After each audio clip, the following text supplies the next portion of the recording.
Hello दोस्तों, welcome to channel biology bomb. और आज के बेहतरीन सेशन में हम क्या करेंगे, पावर पैक पावर नोट्स के साथ बायोमोलिक्यूल्स इस पर्टिकुलर चैप्टर को हम कंप्लीट करेंगे। ये चैप्टर बड़ा है यार, है ना। तो चलो एनसीईआरटी बेस्ड किडिस पावर नोट्स के थ्रू बायोमोलिक्यूल्स चैप्टर के ऊपर स्ट्रॉन्ग होल्ड बनाएंगे। देखो बेटा, हमने बात की थी इसके पहले बायोटेक्नोलॉजी, वो चैप्टर बहुत ही बिखरा बिखरा दिया है एनसीईआरटी ने, तो चीजें लिंक नहीं हो पाती है। Same is with the case of biomolecules. यहाँ पे क्या किया, लिपिड का थोड़ा उधर दिया, एसिड सोल्यूबल का थोड़ा बीच में दिया, फिर प्रोटीन्स का थोड़ा इधर दिया, न्यूक्लिक एसिड का इधर दिया, ऐसे घुमा घुमा के दिया है, तो लिंक नहीं बन पाती है। तो आपके केटी ने इसको बहुत बेहतरीन वे में डिजाइन किया है, तो ये मतलब शानदार चैप्टर में से एक है बेटा। ओके, यहाँ पे आप देखोगे तो आपको लगेगा कि यार क्या मजा आ रहा है चैप्टर पढ़ने में। ओके, वीडियो का लाइक और चैनल को जरूर सब्सक्राइब करना है बेटा। Okay, to appreciate this efforts. देखो यार, तो बहुत मतलब रिस्ट्रक्चर कर लिया कंप्लीट चैप्टर को। अब देखो कितना स्ट्रांग होल्ड आएगा अपना। तो यार ये ना अपने रिसोर्स से बहुत स्ट्रांग होना जरूरी होता है ताकि अच्छे से प्रिपरेशन कर सके। चलो देखो, रामचंद्र साहब ने क्या किया था भाई। रामचंद्र साहब ने हमें बताया कि कोलाजन के पास ट्रिपी हेलिकल स्ट्रक्चर होता है। एक मिनट भाई, हाँ, कोलाइड के पास ये होता है, इनके पास होता है, yes, triple helical structure of collagen होता है। बिल्कुल सही बात है ना। ये कहां पे दिया है, शुरुआत पे के चैप्टर की शुरुआत में ही रामचंद्र साहब ने ये बताया था कोलाजन के बारे में। ओके, लिनस पॉलिंग ने एक्सप्लेन किया कि अल्फा हेलिक्स और बीटा शीट्स क्या होते हैं, उसके स्ट्रक्चर को लिनस पॉलिंग ने एक्सप्लेन किया था बेटा। चलो भाई साहब, ये भी बात हमने नोट कर ली। धीरे धीरे आगे बढ़ते हैं। ओके, मैं चाहता हूं कि यार ये जो नोट्स है ना भाई, इनको आप शॉर्ट नोट्स मत समझना। मैंने कोई चीज शॉर्ट में नहीं की, मैंने यहाँ पे क्या किया देखो, जैसे रिडक्शन इज बायोलॉजी, ये टर्मिनोलॉजी आया है बेटा, तो ये बहुत इंपॉर्टेंट है, इसमें इंक्लूड करना। ये नहीं बोल सकते नहीं इंक्लूड नहीं, इसको छोड़ दो, नहीं। तो ध्यान से पढ़िएगा आप, तो आपको यही समझ आएगा कि आप एनसीईआरटी पढ़ रहे हो लेकिन बहुत स्ट्रक्चर्ड वे में पढ़ रहे हो, एक एग्जाम ओरिएंटेड वे में पढ़ रहे हो। रिडक्शन इन बायोलॉजी, ये भी टर्म आपके एनसीईआरटी नहीं दिए, उसको मैं आपके सामने रखना चाहता हूं। What is reduction in biology? The concept and techniques of the physics and chemistry are applied to understand the biology.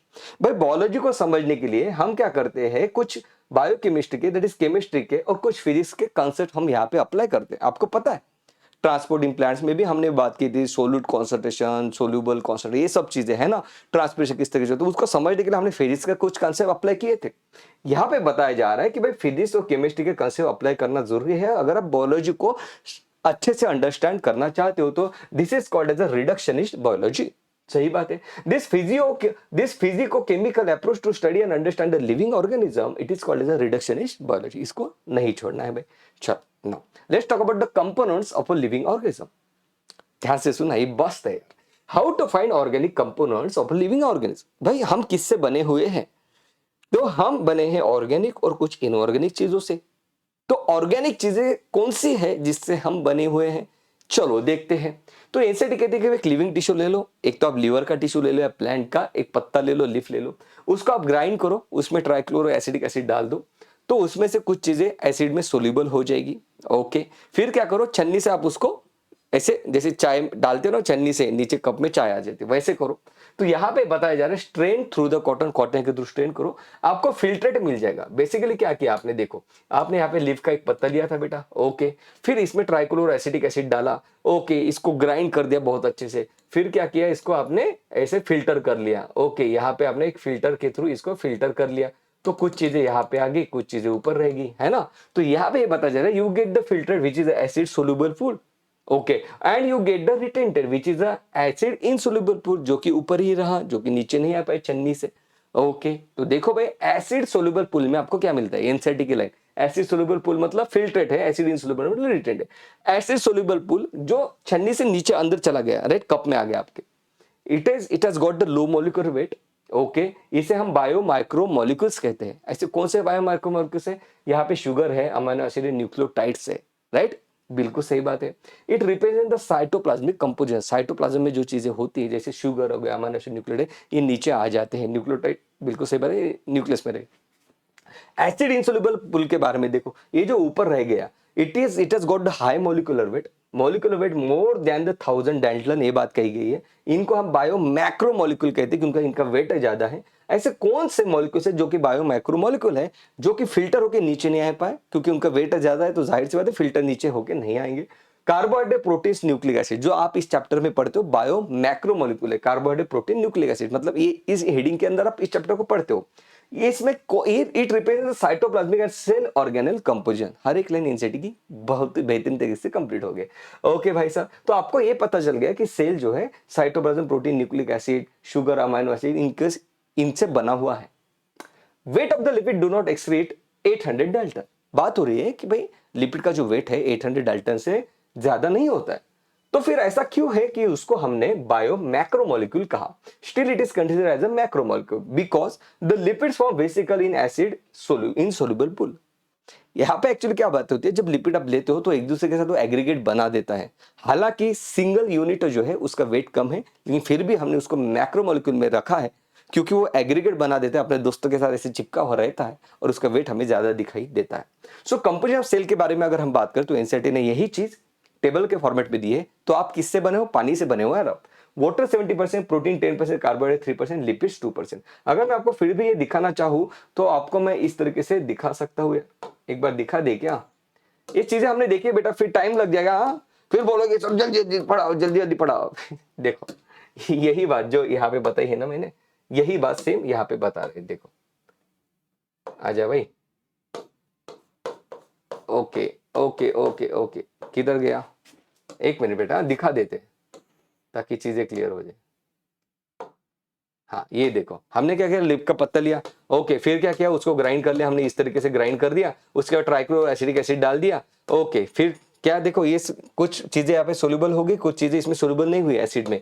Okay, फिर हमने क्या किया, इसमें ये डाल दिया भाई। देखो चीज कॉस लिया या कॉटन कॉस लिया, आपने ये डाल दिया तो क्या होगा, कुछ एसिड सोल्यूबल चीजें नीचे आ गई, कुछ एसिड इंसोल्यूबल चीजें ऊपर ही रही, जिसे हमने रिटेंटेड कहा। जो सोल्यूबल था उसे हमने कहा कि ये फिल्ट्रेट है। ठीक है, अब तक ये बात हमने की। इनको हम यहाँ पे जो मिले हमने उनको बायो मैक्रोमोलिक्यूल कहा, यहाँ पे जो मिले उनको हमने कहा बायो माइक्रोमोलिक्यूल। यहाँ पे हमने इस तरीके से इस चैप्टर को पढ़ा है। चलो फिर से आएंगे उसी के ऊपर, बढ़ते हैं आगे। How to find inorganic component. Inorganic component कौन से है, कैसे फाइंड आउट करें? तो यहाँ पे फिर से एनसीईआरटी कहती है कि एक लीफ ले लो, उसको ड्राई कर लो, ड्राई इट, वाटर चला जाएगा। फिर क्या करो, उसको बर्न कर लो। ओके, इससे कहते हैं डिस्ट्रक्टिव मेथड, ये भी एनसीईआरटी ने दिया। फिर burn it, carbon compounds oxidise हो जाते हैं to gaseous form. Ash containing inorganic elements आपको दिख जाएंगे जो कि बर्न नहीं हुए, जैसे कि कैल्शियम, और आपको पता चल जाएगा कि कौन सी इनऑर्गेनिक कंपोनेंट्स इस सेल्स में होते हैं, हमारे लिविंग टिश्यू में होते हैं। चलो हमें ये पता चल गया भाई कि कार्बोहाइड्रेट तो होगा। चलो कार्बोहाइड्रेट के बारे में थोड़ा डिटेल में हम पढ़ते हैं। सो सेल्यूलोज की अगर हम बात करें तो सेल्यूलोज क्या है, एक होमोपॉलीमर है। It is a polysaccharide consisting of only one type of monosaccharide, that is glucose से बना हुआ है, होमोपॉलीमर है, found in the cell wall of a plant और अल्गी में रहता है। Cellulose it is the most abundant organic polymer on earth. बहुत इंपॉर्टेंट बात है। रूमिनस ये सेल्यूलोज को डाइजेस्ट कर पाते हैं, हम नहीं डाइजेस्ट कर पाते। रूमिनस मतलब क्या, कैटल वगैरह है ना। Microbes in ruminants have cellulose enzyme, इनके पास सेल्यूलोज एंजाइम होता है तो डाइजेस्ट कर पाते हैं, हम डाइजेस्ट नहीं कर पाते, मतलब प्लांट की सेल वॉल कम डाइजेस्ट नहीं कर पाते, फिर भी हम उसे खाते हैं क्योंकि एक बल फॉर्म होता है, अच्छे से दूसरे दिन पेट साफ हो जाता है। Because of this cellulose digest नहीं होता है, इसको एब्जॉर्ब नहीं किया जा सकता क्योंकि हमारे पास सेल्यूलोज एंजाइम नहीं है। पेपर पल्प इंडस्ट्री में सेल्यूलोज का यूज किया जाता है। स्टार्च की अगर हम बात करें तो प्लांट अपना फूड ग्लूकोज के फॉर्म में बनाते हैं, स्टार्च के फॉर्म में स्टोर करके रखते हैं, जबकि एनिमल ग्लाइकोजन के फॉर्म में अपना फूड स्टोर करके रखते हैं। स्टार्च एक हेलिकल सेकेंडरी स्ट्रक्चर बनाता है जिसमें आयोडीन आके अटक जाता है। तो आप आयोडीन से स्टार्च प्रेजेंट है कि नहीं इसको आप डिटेक्ट कर सकते हो। आप आयोडीन डालो, स्टार्च में हेलिक्स होते हैं, हेलिक्स मतलब क्या, कुछ ऐसे स्ट्रक्चर्स होते हैं स्टार्च में, तो इसके ऊपर आप जब आयोडीन डालते हो तो इस हेलिक्स में ही स्टार्च जो है, इस हेलिक्स में आयोडीन यहाँ पे ट्रैप हो जाता है और इस स्टार्च को ब्लू कलर दे देता है। तो आपने ये चीज की तो आपको पता चल गया कि भाई इस पर्टिकुलर टिश्यू में भाई मतलब ये जो पर्टिकुलर स्ट्रक्चर है इसमें स्टार्च से बना हुआ है, इस बात आपको पता चल जाएगी। बात करें इल्यूलिन की। Inulin it is the polymer of a fructose. What is inulin? Inulin is a polymer of a fructose. Chitin आपको कहां पे दिखाई देता है? काइटिन क्या है? Chitin is a complex polysaccharide, it is a homopolymer of NAG, that is N acetyl glucosamine. It forms exoskeleton में insect और फंजाई के वॉल में आपको दिखाई देगा। नहीं तो बोलोगे सर फंजाई को एक्सोस्केलेटन कैसे आ गया? सर फंजाई के वॉल में दिखाई देगा। In a polysaccharide chains, for example से ग्लाइकोजन, एनसीईआरटी कहती है the right end it is called as a reducing end and the left end it is called as a non reducing end. ये बात यहाँ पे हमने नोट कर ली है। अब थोड़ा आगे बढ़ रहे हैं बेटा, अब आगे बढ़ रहे हैं। चलो नाउ ये टेबल बहुत इंपॉर्टेंट है ना, ये टेबल बहुत इंपॉर्टेंट है। मोनोसैकेराइड्स ये जो है ना, मैंने जो पॉलीसैकेराइड्स के बारे में जो बात करें कार्बोहाइड्रेट में, उनको हम 3 पार्ट में डिवाइड करते हैं, मोनोसैकेराइड, ओलिगोसैकेराइड, पॉलीसैकेराइड। मोनोसैकेराइड मतलब क्या है, जैसे glucose, fructose, galactose. Galactose brain sugar है, फ्रुक्टोज स्वीट शुगर है, ग्लूकोज ब्लड शुगर है, आपके ब्लड में मिलते हैं। ओलिगोसैकेराइड एक ऐसे शुगर होते हैं जिसमें 2 to 9 शुगर यूनिट मिलके ये ओलिगोसैकेराइड बन जाता है। जैसे लैक्टोज बना हुआ है ग्लूकोज और गैलेक्टोज से, सुक्रोज बना है ग्लूकोज फ्रुक्टोज से, माल्टोज बना है ग्लूकोज प्लस ग्लूकोज से। सही बात है। पॉलीसैकेराइड की अगर हम बात करें तो अभी हमने देखा cellulose, starch, inulin, glycogen, chitin, these are the polysaccharides. सही बात है। चलो अब हम अमीनो एसिड के बारे में बात करते हैं कि भाई अमीनो एसिड एक्चुअल में है क्या। So amino acids are called as alpha amino acid, जो हम बात स्टडी कर रहे हैं यहाँ पे। They are substituted methanes. Okay, methane का स्ट्रक्चर देख लो, अमीनो एसिड देख लो, आपको इस सेंटेंस का मतलब बिल्कुल समझ में आ जाएगा। They are the substituted methane. They are made up of hydrogen carboxyl group, amino group and a variable group designated as a R group. तो आर ग्रुप यहाँ पे आपको दिख गया, आपको हाइड्रोजन कार्बोक्सिल ग्रुप और अमीनो ग्रुप यहाँ पे दिख गए हैं। Around 20 types of amino acids are found in proteins. हमारे प्रोटीन में 20 टाइप्स ऑफ अमीनो एसिड दिखाई देते हैं। सही बात है। अगर आर ग्रुप अगर हाइड्रोजन है तो उस अमीनो एसिड को हम ग्लाइसिन कहेंगे, या तो फिर हम ऐसे बोलेंगे कि ग्लाइसिन में जो आर ग्रुप है हाइड्रोजन है, एलानिन में जो आर ग्रुप है मिथाइल ग्रुप है, एनसेटिन है, सीरीन में जो आर ग्रुप है वो हाइड्रोक्सी मिथाइल ग्रुप है। बात कर रहे हैं नेचर ऑफ अमीनो एसिड की। तो कुछ amino acid these are acidic in nature, जैसे कि ग्लूटामिक एसिड। कुछ amino acid basic amino acid है, जैसे कि लाइसिन। इसको आपको याद रखने के लिए ट्रिक भी है यहाँ पे ऐड कर ली है।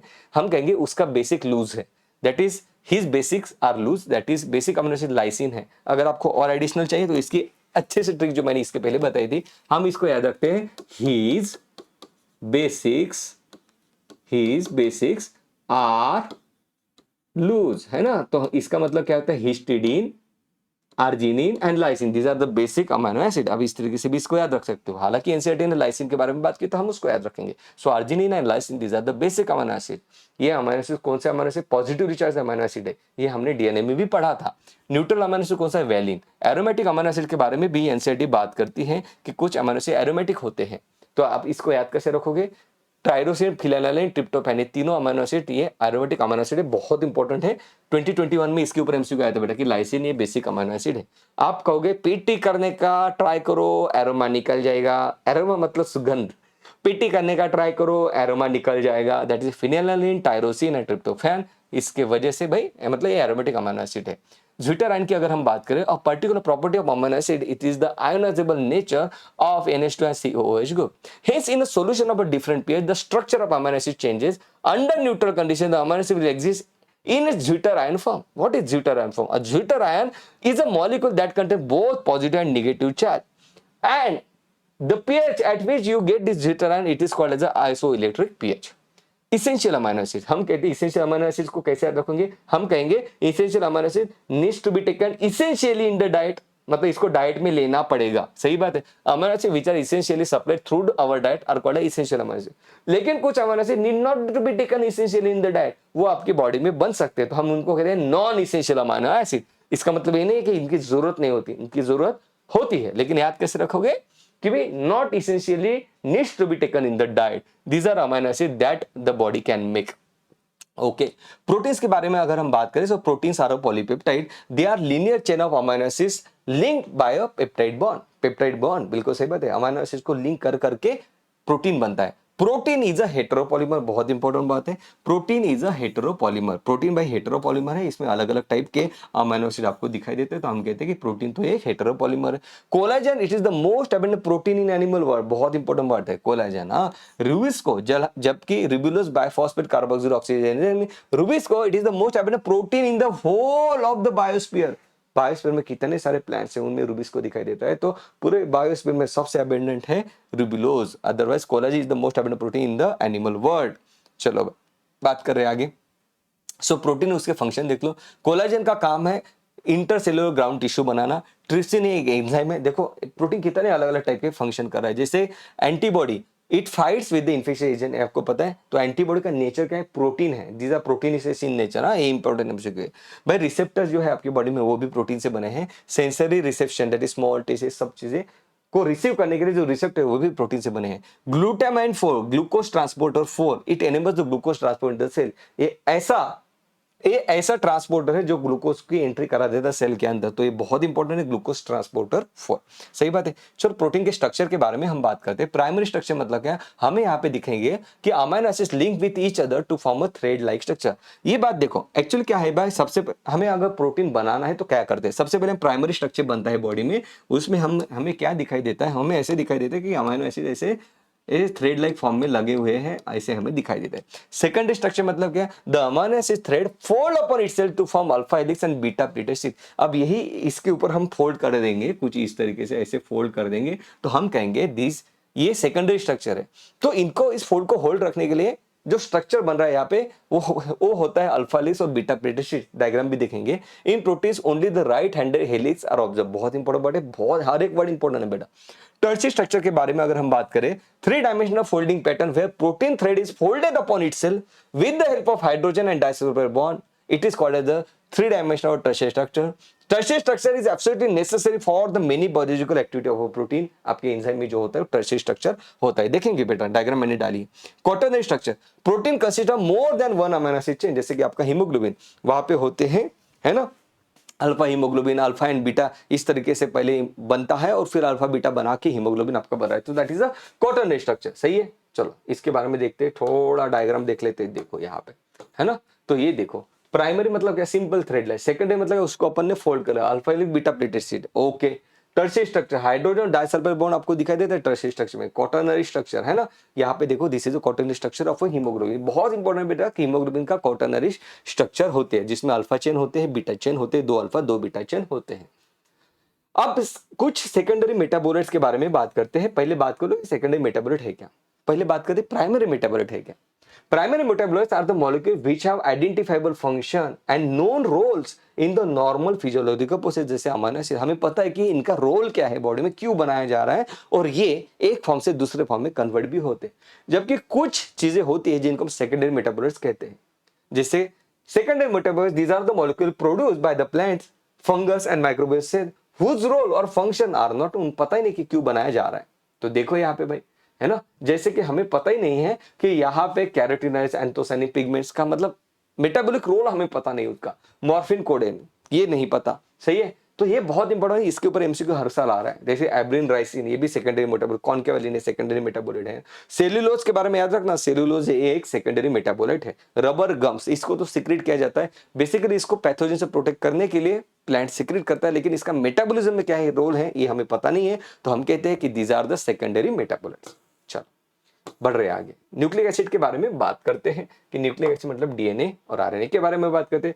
तो इसके बारे में डिटेल में हमने पढ़ा है आपका मॉलिक्यूलर बेसिस ऑफ इनहेरिटेंस में। डीएनए इज अ मैक्रोमोलिक्यूल बिल्कुल सही बात है। Nucleic acid exhibit secondary structure, हाँ डीएनए के पास सेकेंडरी स्ट्रक्चर है। DNA double helix model was proposed by Watson और Crick. DNA is the polymer of nucleotide. Nucleotide is made of 3 component, ribose sugar है, फास्फोरिक एसिड है that is phosphate है, और nitrogen base है, heterocyclic compound. Heterocyclic ring कौन है, purine और pyrimidine. Purine में क्या क्या आता है, एडेनिन गुआनिन आता है, पायरिमिडिन में साइटोसिन थायमिन यूरेसिल आता है। प्यूरिन का अगर याद रखना चाहते हो तो एजी पूरी तुलना एडेनिन गुआनिन है प्यूरिन, इस तरीके से आप याद रख सकते हो। Each strand appears like a helical staircase. At each step of ascent, the strand turns 36 degree. इसकी मैं डायग्राम लगाऊंगा, क्लियर हो जाएगी चीजें। One full turn of a helical strand, इसमें 10 बेस पेयर हमें दिखाई देते हैं। तो इस 10 बेस पेयर के ये जो स्ट्रक्चर हमें दिखाई दे रहा है, जिसमें जहां पे 10 बेस पेयर उसको हम पिच कहते हैं। एक बेस पेयर का डिस्टेंस 3.4 है, तो पिच का डिस्टेंस आ जाएगा 34 angstroms. Beta DNA, B DNA, it is the term given for the right handed double helix, that is the most common form of DNA, जो हमारे बॉडी में मोस्ट कॉमनली दिखता है उसे हम बी डीएनए कहते हैं। कुछ डीएनए होते हैं जिसे हम जेड डीएनए भी कहते हैं, लेकिन जिस डीएनए को हम स्टडी करते हैं it is a B DNA. सही बात है। तो यहाँ पे सिंपल सी बात आपको पता है, पेंटोस शुगर पर नाइट्रोजन बेस को न्यूक्लियोसाइड कहते हैं। न्यूक्लियोसाइड में आप फॉस्फोरस ऐड कर दो तो आपको न्यूक्लियोटाइड मिल जाएगा। फॉस्फोरस 5 एंड के पास ये अटैच रहता है। सही बात है। ये जो आपको फॉस्फोरस दिखाई देगा, इसके 5 एंड के पास आपको अटैच दिखेगा। न्यूक्लियर मतलब डीएनए के 5 एंड को मतलब डिजिग्नेट करता है। 3 एंड पे आपको OH ग्रुप दिखाई देगा। सही बात है। शुगर जो होती है आरएनए में राइबोस शुगर है, डीएनए में डीऑक्सीराइबोस शुगर है। Uracil is there in place of thymine in case of RNA. सही बात है। न्यूक्लियोसाइड और न्यूक्लियोटाइड्स के बारे में देख लो। अगर न्यूक्लियोसाइड एडिनोसिन है, उसमें अगर मैं फॉस्फोरस ऐड कर देता तो बन जाता है adenylic acid which is the nucleotide. इस तरीके से इनके नाम आपने याद रखने हैं, क्योंकि यहाँ पे पूछा जाएगा कि which of the following is a nucleoside और which of the following is a nucleotide, तो आपको ये आना चाहिए बेटा। सही है। Okay fine. Now let's talk about a glycerol. Glycerol okay, तो ये बात हमने कर ली। एक मिनट, थोड़ा आगे पीछे क्यों हो गया भाई साहब, रुको रुको। हाँ, ये लिपिड्स के बारे में हम बात करते हैं। तो हमने बात की भाई डीएनए के बारे में, प्रोटीन के बारे में, अमीनो एसिड के बारे में, लिपिड्स के बारे में बात करते हैं। What are lipid? Lipids are the fatty acids, glycerol and phospholipid. तो तीनों को एक एक करके स्टडी करते हैं। बेटा इनका हेडिंग अच्छे से ध्यान रखा करो। देखो लिपिड में फर्स्ट हेडिंग फैटी एसिड है, उसके बाद ग्लिसरॉल आएगा, उसके बाद फॉस्फोलिपिड आएगा। फैटी एसिड क्या है? Fatty acid has a carboxyl group attached to the R group. Palmitic acid के बाद 16 कार्बन होते हैं, 16 carbon. Arachidonic acid it has got the 20 carbon. Important MCQ. Types, saturated fatty acid, unsaturated fatty acid किसे कहते हैं? Saturated fatty acid वो fatty acid है जिनके पास डबल बॉन्ड नहीं होता। Unsaturated fatty acids these have one or more CC double bond, उनको हम अनसैचुरेटेड फैटी एसिड्स कहते हैं। चलो अब अपन अगर बात करें ग्लिसरॉल की, तो glycerol is a trihydroxypropane. What is glycerol? Glycerol is a trihydroxypropane. Many lipids have both glycerol and fatty acid. बहुत से लिपिड ऐसे होते हैं जिनके पास ऐसा नहीं होता कि सिर्फ ग्लिसरॉल ही है कि सिर्फ फैटी एसिड है, दोनों होते हैं, right? And they are found esterified with the glycerol. Phospholipid की अगर हम बात करें, for the phospholipid have a phosphorus in them. For example, lecithin, it is the major component of bilayer cell membrane. lecithin. और एक आपको कहां पे दिखाया था? माइलिन शीट भी लिपिड से बनी हुई है, स्पिंगोलिपिड से बनी है ना? तो स्पिंगोलिपिड माइलिन शीट में होता है, लेसिथिन आपके क्या है? सेल मेम्ब्रेन में दिखाई देता है। तो which kind of phospholipid you find in a cell membrane? तो लेसिथिन आंसर आएगा। Now let's talk about the bonds in the polymer. Polysaccharide की अगर मैं बात करूं तो मुझे दिखाई देता है कि भाई मोनोसैकेराइड ज्वाइन होकर पॉलीसैकेराइड बनते हैं। मोनोसैकेराइड ग्लाइकोसिडिक बॉन्ड से एक दूसरे के साथ अटैच होंगे, अमीनो से एक दूसरे के साथ बाइंड होंगे, with the help of peptide bond बन जाएगा प्रोटीन। न्यूक्लियोटाइड्स एक दूसरे के साथ अटैच होंगे, with the help of phosphodiester bond बन जाएगा DNA. Lipids, this is not a polymer, बहुत इंपॉर्टेंट बात है। Now let's talk about the dynamic state of a body constituent. The metabolic pathway includes a series of a reaction. The metabolic flow, the rate and the direction at which metabolism takes place are called as dynamic state of a body constituent. जिस जो अपने body में जो body reactions हो रही है उसे हम dynamic state of body constituents कहते हैं। All the metabolic reaction are catabolized by the set of proteinaceous compounds called as enzymes. सभी चीजें एंजाइम्स के थ्रू कंट्रोल की जाती है, राइट? एनाबॉलिक पाथवे होते हैं कुछ, तो कैटाबॉलिक पाथवे। एनाबॉलिक मतलब क्या? एसी, दैट इज एनाबॉलिज्म मतलब construction, simple structure from the complex structure. Anabolic pathway में यहां पे एनर्जी लगेगी क्योंकि चीजों को आप बना रहे हो। For example acidic acid becomes cholesterol, ये एक एनाबॉलिक पाथवे है। कैटाबॉलिक पाथवे की अगर मैं बात करूं, it is a complex where complex structure leads to a simple structure. यहाँ पे एनर्जी रिलीज होगी। जैसे मैं ग्लूकोज को ब्रेक करता हूं लैक्टिक एसिड में, तो ये क्या हो गया? कैटाबॉलिज्म हो गया, ग्लूकोज को हम ब्रेक कर रहे हैं। सो एनाबॉलिज्म मींस कंस्ट्रक्शन, कैटाबॉलिज्म मतलब डिस्ट्रक्शन। एसी एनाबॉलिज्म मतलब कंस्ट्रक्शन, सीडी कैटाबॉलिज्म मतलब destruction. Living state, living state is a non equilibrium state, बहुत इंपॉर्टेंट नॉन इक्विलिब्रियम स्टेट है to be able to perform work. The living process, it is in constant effort to prevent falling into the equilibrium and it is achieved by the energy input. यहाँ पे NCT क्या कहती है कि अपनी body हमेशा non equilibrium में रहती है। इक्विलिब्रियम में आ गई मतलब सभी रिएक्शन स्टॉप हो गए तो अपन तो मर जाएंगे। तो बॉडी कोशिश करती है कि नॉन इक्विलिब्रियम में हो रहे। The metabolism provides a mechanism for the production of energy. The living state and the metabolism are synonymous, without metabolism there can not exist a living state. बहुत इंपॉर्टेंट बात है, बॉडी हमेशा non equilibrium में रहना चाहती है, be careful. A living organism works continuously, so it cannot afford to reach to equilibrium because the system and equilibrium cannot perform the work. तो हमारे बॉडी में जो रिएक्शंस होती है, मतलब क्या है? देखो सिंपल सा, एनसीडी क्या कहते हैं कि आपके बॉडी में ग्लूकोज के लेवल होते हैं, let's say it is 110 mg/dl। तो ये लेवल अगर बढ़ गई तो इंसुलिन आएगा, उस लेवल को कम करेगा। ज्यादा कम हो गई तो भाई ग्लूकागॉन आएगा, उसको बढ़ाने की कोशिश करेगा। So this is called as the living state, मतलब एक चीजों को बढ़ा रहा है, दूसरी चीजों को कम हो रहा है, और हमारी बॉडी में ये ऐसे उथल पुथल चीजें चलती रहती है। जब ये रुक जाएगी, एनसीटी कहती है इक्विलिब्रियम जैसे अटैच कर दिया मतलब इंसान मर चुका। ऐसी बात यहाँ पे की जा रही है। Now let's talk about enzymes. So almost all enzymes are proteins, but except ribosome which is a nucleic acid, RNA है ना, ये पेप्टाइड बॉन्ड बना रहा था ट्रांसलेशन में। The globular tertiary structure enables the protein to perform as an enzyme. An active site of enzyme, it is a pocket into which the substrate fits. Enzyme जो होते हैं, फॉर एग्जाम्पल ये अगर enzyme है ना, ये एक एंजाइम है, मान लो ऐसे एंजाइम है, तो एंजाइम के पास होता है ऐसी पॉकेट साइज जहां पे सबस्ट्रेट आके अटैच होता है, उसके ऊपर एंजाइम काम करता है। Now there is a difference between enzyme catalyst and inorganic catalyst. देखो क्या, inorganic catalyst works efficiently at a high temperature and high pressure, while enzymes get damaged at the high temperature and high pressure. भाई जो inorganic catalyst होते हैं वो भाई साहब ये डैमेज हो जाते हैं, मतलब अपना एंजाइम डैमेज होता है हाई टेम्परेचर हाई प्रेशर, जबकि इनऑर्गेनिक कैटलिस्ट बहुत अच्छे से काम बताते हैं हाई टेम्परेचर हाई प्रेशर पे। कार्बनिक अनहाइड्रेट इज एंजाइम कहाँ पे मिलता है? आरबीसी में। मैंने एक्स्ट्रा लाइन डाली, हर एक चीज को बहुत केयरफुली डिजाइन किया है, क्योंकि कार्बनिक हाइड्रोजन कहाँ पे मिलता है ये आपको बताया है, ब्रीदिंग एक्सचेंज ऑफ गैसेस में, वहां से एमसीक्यू पूछा जाता है। तो यहाँ पे कार्बनिक हाइड्रोजन नाम आया तो मैंने यहाँ पे फिर से लिख दिया। तो बहुत केयरफुली डिजाइन किया जा रहा है। It is found in RBC and plasma, ये accelerates the below reaction rate by about 10 million time. यही सेम रिएक्शन को मतलब एक रिएक्शन हो रही थी कार्बनिक हाइड्रोजन के without the presence of carbon hydrogen. जैसे हमने कार्बन हाइड्रोजन यहाँ पे डाल दिया तो यहाँ पे कार्बनिक एसिड बनने का जो रेट है 10 मिलियन टाइम्स बढ़ गया। तो ये काम करता है एंजाइम्स, क्या करता है? एज ए कैटलिस्ट काम करता है। सही बात है बेटा। चलो अब अपन आगे बढ़ रहे हैं। चलो now let's talk about the mechanism of enzyme action. Enzyme किस तरीके से काम करता है? Enzyme bring out a chemical and physical changes in the structure. कुछ केमिकल चेंज मतलब वो क्या करता है? शेप अलग बना देता है और कुछ बॉन्ड्स नए बना देते हैं। तो it is called as chemical और physical change. Enzyme substrate complex it is a transient state. सबसे पहले जब एंजाइम सबस्ट्रेट के साथ बाइंड होता है तो एंजाइम सबस्ट्रेट नाम की एक ट्रांजिएंट स्टेट बनती है। In both the exothermic and endothermic reaction be careful, the substrate has to go through a much higher energy state. चाहे वो एक्सोथर्मिक रिएक्शन हो एंडोथर्मिक रिएक्शन हो, एनर्जी लगानी पड़ेगी, right? So through a much higher energy state or transition state means substrate needs to be activated by energy. बहुत important बात, called as activation energy. Activation energy is needed in both the endothermic and exothermic reaction. The role of enzyme in a reaction is to decrease the activation energy. हाँ, ये बहुत important बात है। इस energy को कम करना ही अपना मेन रोल है। The catalytic cycle of enzyme action can be described in the following step.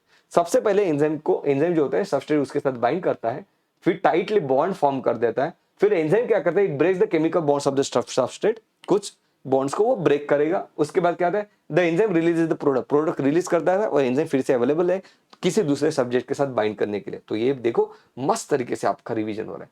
What are the factors affecting the enzyme activity? पहला है टेम्परेचर, पीएच। ऐसे हेडिंग याद रखा करो। देखो each enzyme shows its highest activity at a particular temperature and pH called as optimum temperature। भाई हर एक enzyme protein से बना है तो उसको अपना काम ठीक से करने के लिए टेम्परेचर, पर्टिकुलर टेम्परेचर पीएच की जरूरत होती है। जैसे ही यहाँ पे आप देख रहे हो कि ये जो एंजाइम है ये भाई यहाँ पे बहुत अच्छे से काम कर रहा है, एक ऑप्टिमम टेम्परेचर उसकी लगता है उसको। इस टेम्परेचर के पहले भी वो ठीक से काम नहीं करेगा, इस टेम्परेचर के बाद भी ठीक से काम नहीं करेगा। क्यों? जैसे टेम्परेचर कम हो जाता है आप क्या करते हो?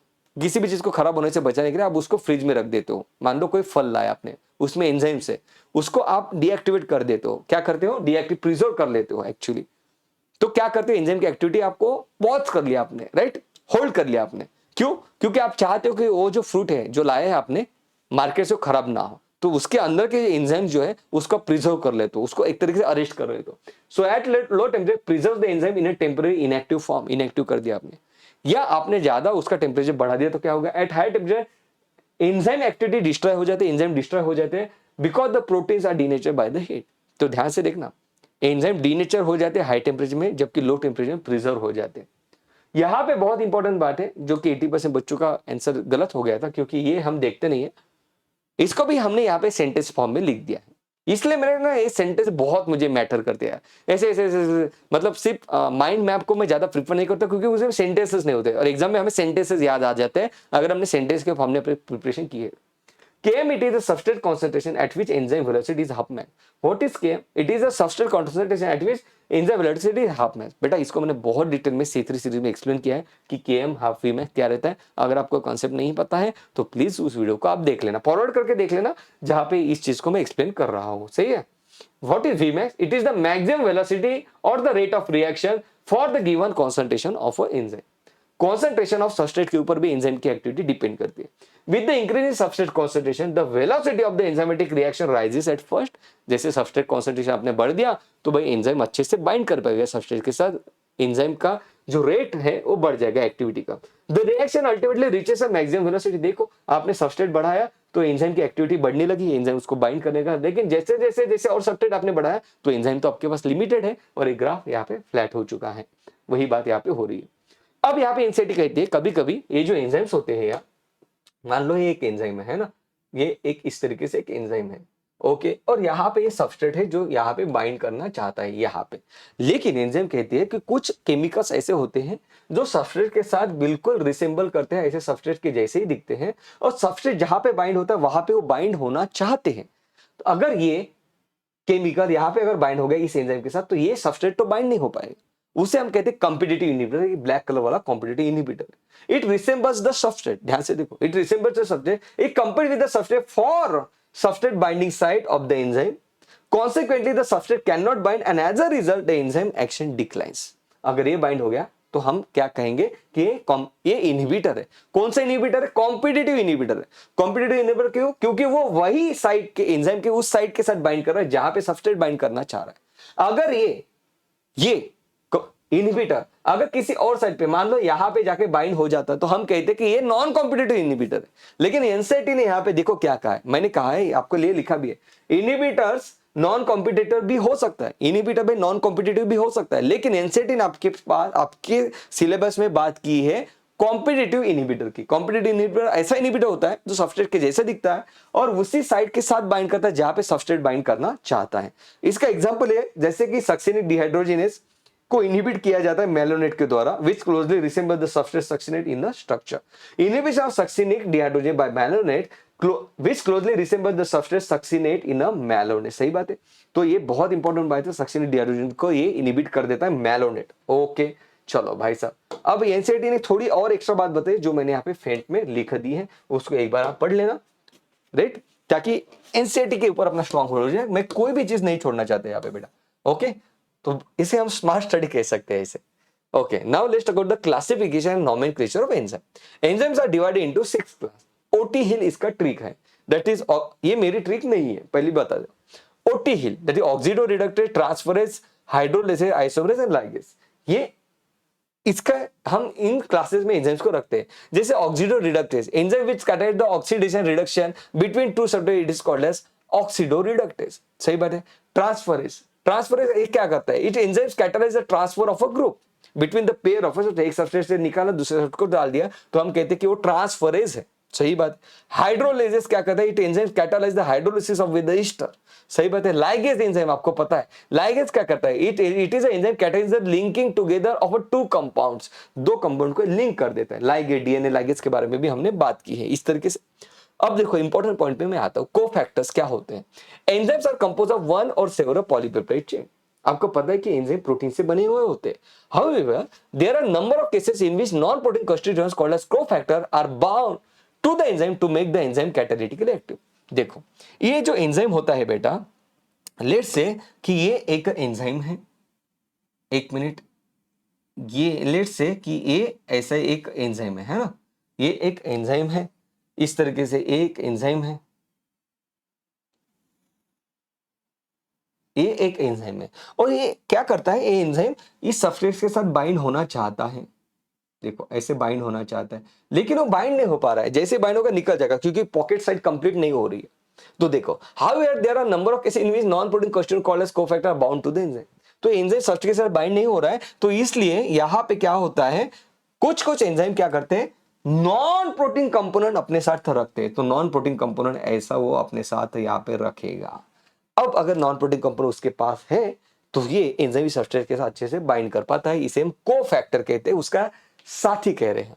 Catalytic activity is lost when the cofactor is removed from the enzyme. Catalytic activity क्या कम होती है? नहीं, लॉस हो जाती है when the cofactor is removed.